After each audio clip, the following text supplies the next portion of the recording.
U Japanu. Hey, drop.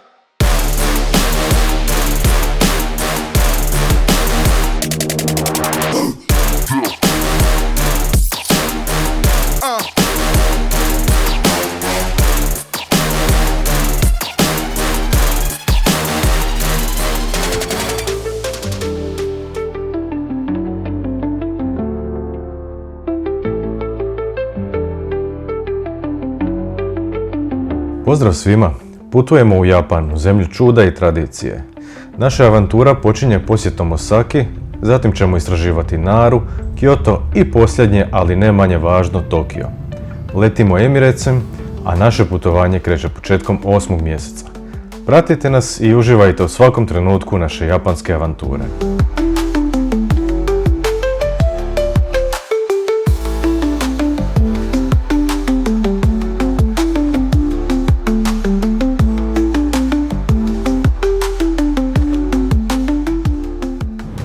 Rekla bi dobro jutro, ali dobar dan iz Osake. Naš prvi dan u Japanu, prvi dan u Osaki. Spavali smo do podneva, vjerojatno po našem vremenu, jer sad biološki se valjda još nije navikao. Ali evo, odmorni smo, napokon let je bio jako dug, jako naporan, ali letili smo Emiratima, tako da je to top. I idemo sad istraživati Osaku, takav je danas plan. U Japanu je 35 plus sa ogromnim postotkom vlage, pa vidjet ćemo kako će to utjecati na nas i naše planove. I eto, to je to. Idemo vidjeti. U Japanu smo. Kao što je Dora rekla, dobrodošli u Osaku. Odsjedamo u Nipponbashiju, kvartu punom života. Od malenih restorana i manga dućana do ulica koje vreve energijom i bojama. Danas krećemo pješice prema Tsutenkaku tornju, jednog od najpoznatijih simbola Osake. Toranj je izgrađen još početkom 20. stoljeća, iako nije kao visok kao moderne zgrade, ima tu neku posebnu retro čar.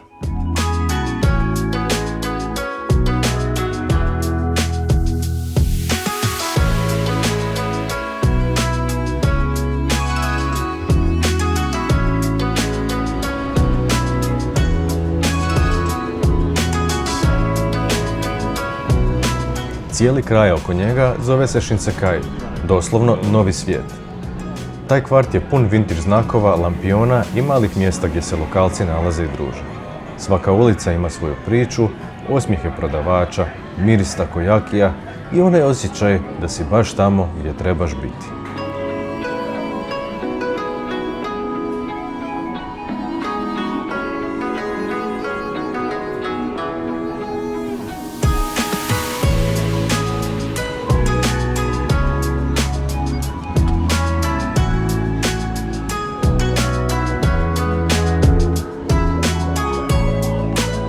Nakon Tsutekakua nastavljamo prema Tennoji parku da se malo maknemo od gradske vreve i uživamo u zelenilu i miru.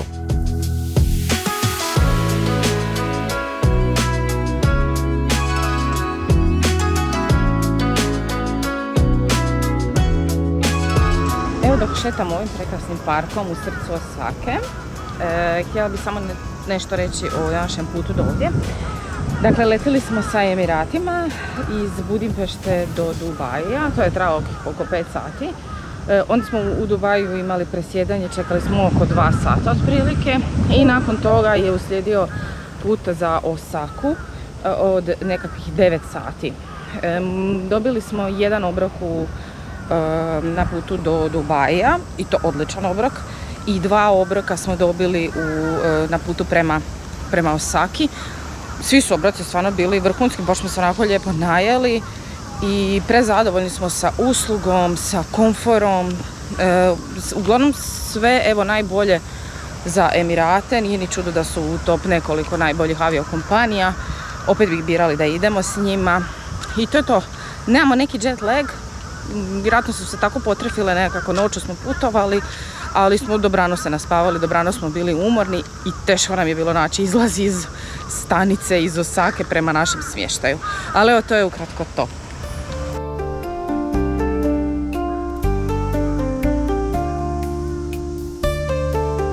Keitakuen vrt u Osaki je skriveni dragulj i primjer tradicionalnog japanskog šetnog vrta oko jezera.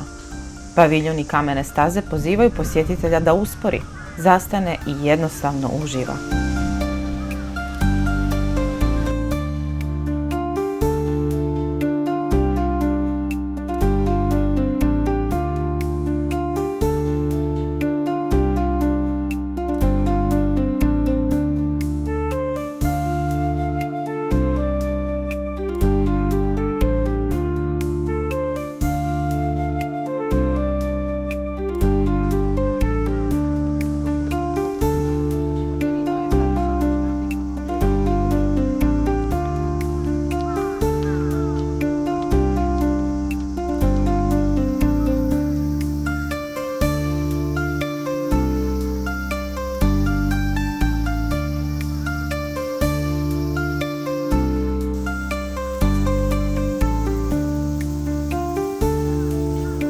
Lutajući Tennoji parkom, naišli smo na budistički hram Isshinji, koji je poznat po jedinstvenoj praksi.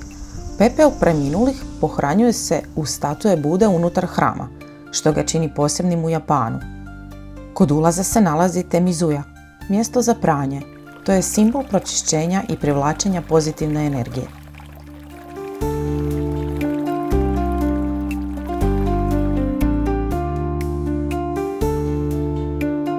A nakon razgledavanja ovog poznatog hrama, ogladnili smo, pa je vrijeme za nešto fino japansko.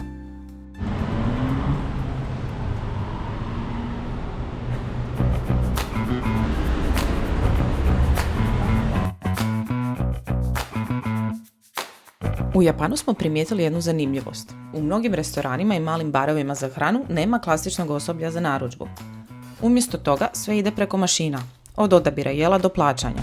Pritisneš tipku, staviš novac ili karticu, a račun stiže automatski.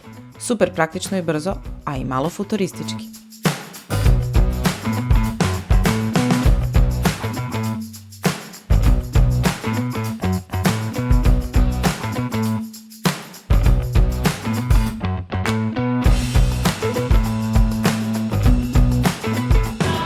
Upravo se spremamo pojesti naš prvi ramen.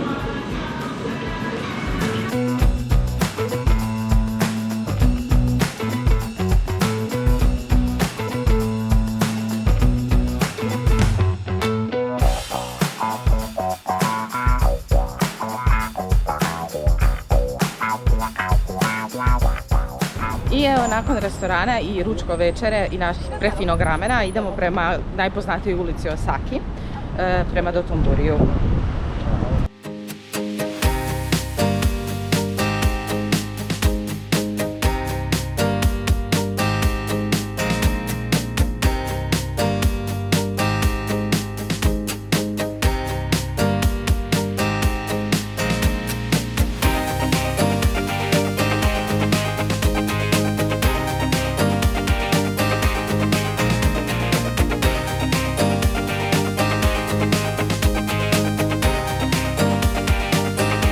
Nalazimo se u Dotonburiju, najživljoj četvrti Osake. Ovdje se sve vrti oko svjetla, hrane i energije koja nestaje.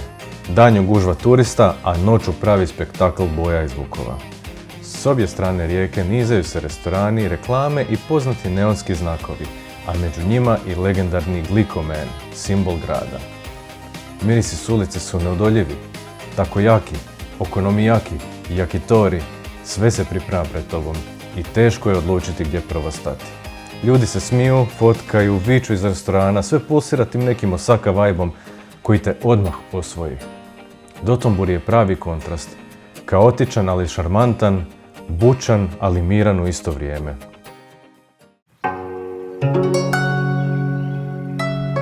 Kad se makneš samo par koraka od glavnih turističkih ulica, Osaka otkrije svoje tiše lice.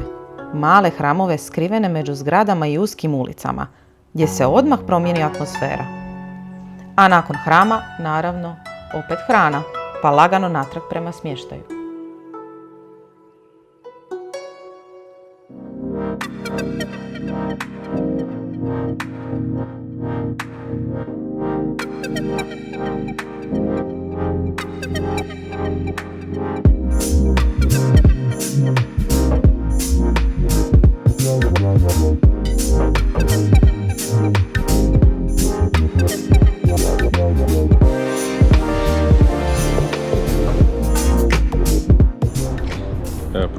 aparat na kojem doslovno ne znamo šta ćemo dobiti ako ubacimo novce.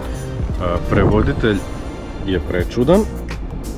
Znači kaže, odabirite ovdje, kaže kupi jedan, kaže danas, kupite danas, izlazi, za sad ću otići. Uglavnom ubacit ćemo 100 ili 200 jena pa ćemo vidjeti šta se događa. Dobro, hoćeš ti ubaciti? 200. Tu. Jel tu? Ajde. Dobro. Dobro. A sad? Broj?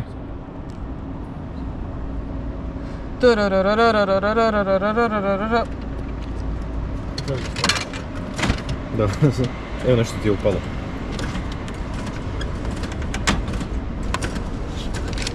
I dobili smo Moći, ne, da. nešto s jabukom. Nešto će. Evo da pokažemo što smo dobili. Želatina od jabuke.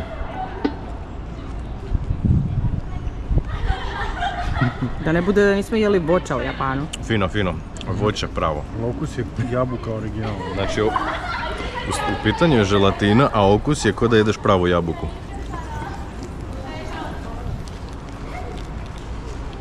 Sa novo nađenom energijom ovih prirodnih slastica, na putu do smještaja odlučili smo se prigrliti japansku zaigranu kulturu.